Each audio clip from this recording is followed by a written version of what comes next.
to get here. It's not easy.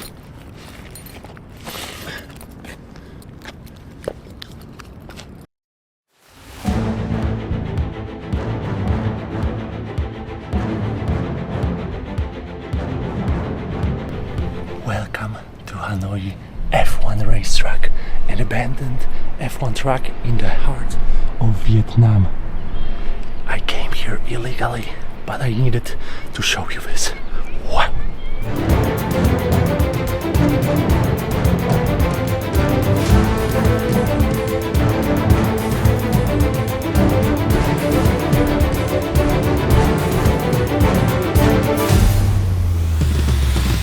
Formula One graced iconic locations worldwide like Suzuka, Monaco and Silverstone, and for a brief glittering moment Hanoi was set to join this list. But the story of Vietnam's dream is one of ambition, a pandemic, a scandal and maybe a second chance. So join me on the story about forgotten and abandoned Formula One track in Vietnam.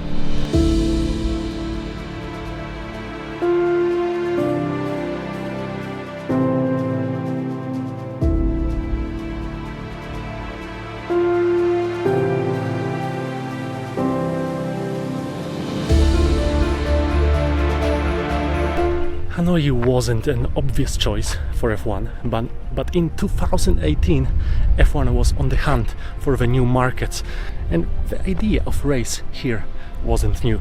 Bernie Ecclestone toyed with it but backed out in the end, wary of the financial risks after the struggles of South Korean and Indian races. But when Liberty Media took over F1, they revived the dream, officially announcing the Vietnamese Grand Prix in 2018 as their first new event that was supposed to happen in 2020.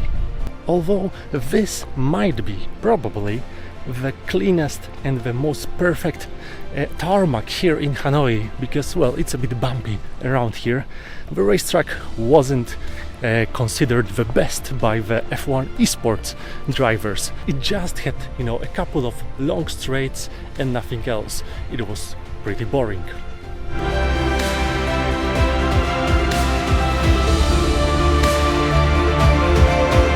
This wasn't just any street circuit. Of course, it was designed by one and only Helmut Tilke, and it was supposed to be a blend of all the other crazy circuits all around the F1 calendar.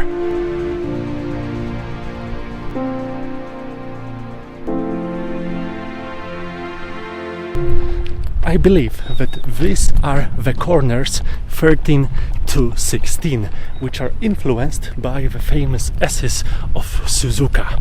Yeah, it has the pedigree. It's like a compilation of the best racetracks in one. And the only thing that remains from the Formula One Hanoi racetrack, apart from the perfect tarmac, is the pit lane building.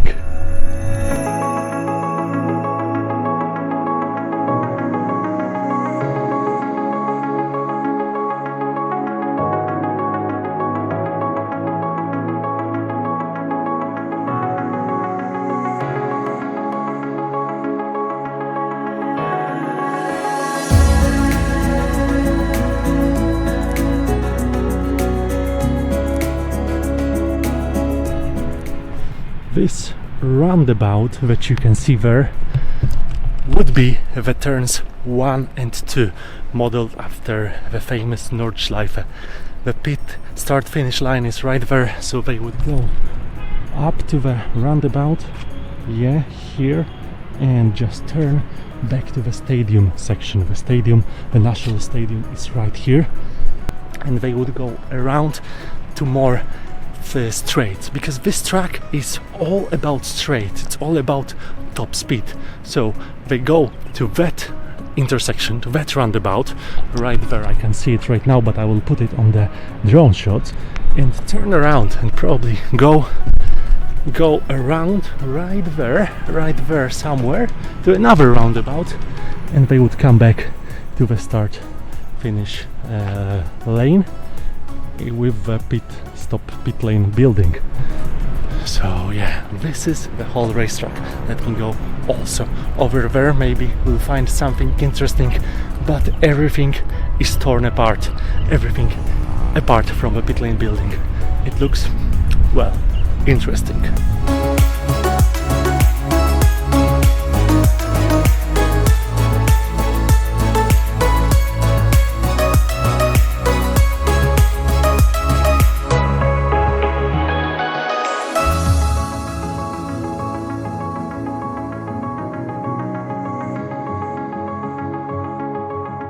Construction kicked off in 2019. The circuit and the eye-catching 300-meter pit lane building, this one, were completed. It was inspired by Hanoi Imperial Citadel, and this is where the cars would be parked. This is where the drivers right there would pick up their trophies, probably. And you have the grandstands right here in the pit lane building. Wow. Oh wow.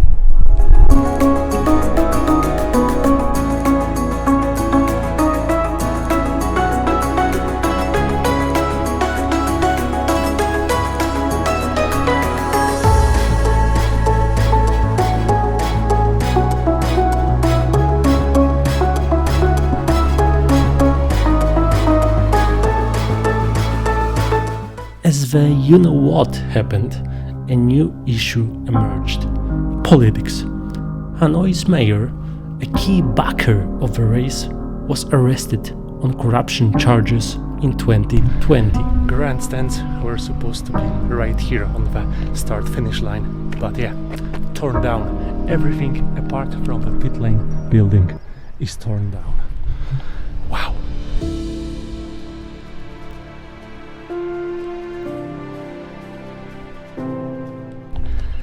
These are the final three corners here on the Hanoi racetrack. As you can see, there is the Vietnam name written. You can see the white and red stripes. This would be the high-speed chicane. These were borrowed from Malaysian Sepang circuit. Look at this. The high-speed corners that would lead to a very tight turn back to the start-finish straight, and now it looks completely abandoned. The last corner is right here, and this would be the entrance to the pit lane right here.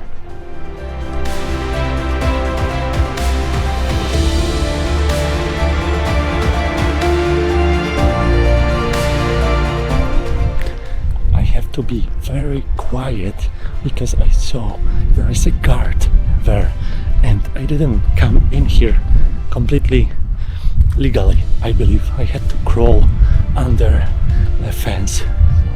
I'll better be quiet because he is right there.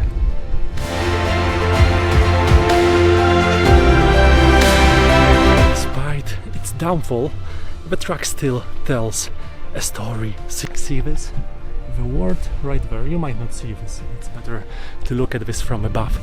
It says Vietnam. It's almost poetic, like a memorial to a race that only existed in our imaginations.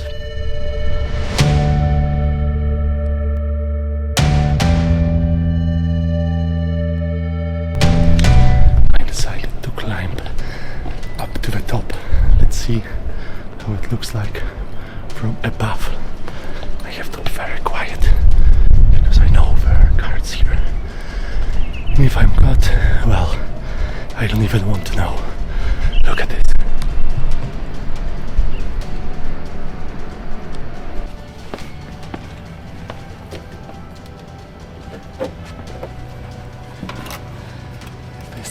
These are the grandstands on top of the pit lane. Wow. I came here illegally, but I needed to show you this. Wow.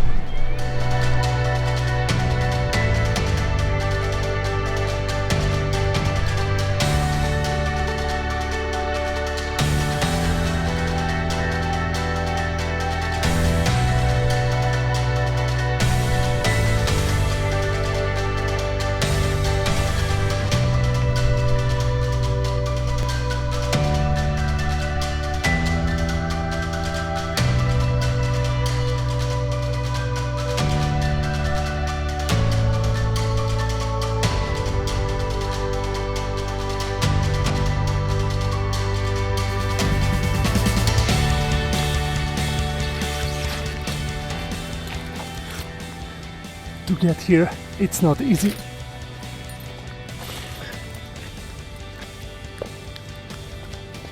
can see exactly where the track would go because of a different shade of the tarmac. As you can see, this is the pit lane and it goes all the way there, and this is the stadium section right here. Let me check the Mai Ding National Stadium.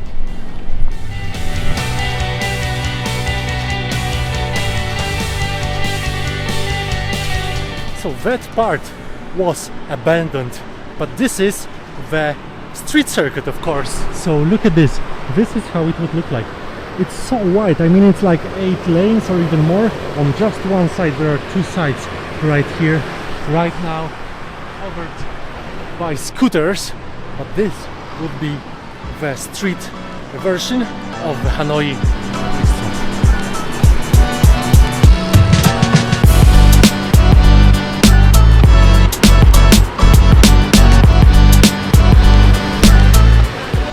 So this part of the racetrack is a normal road.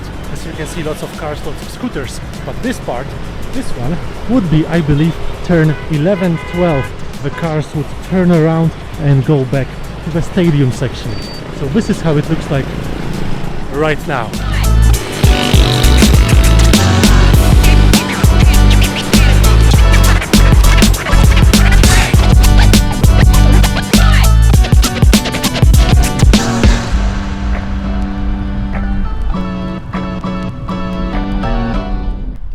Hanoi Grand Prix, a race that never happened, a track that is haunted by what ifs and perhaps is, just perhaps, a story that is still waiting to be written. But yeah, this track is already a part of F1 story and legacy.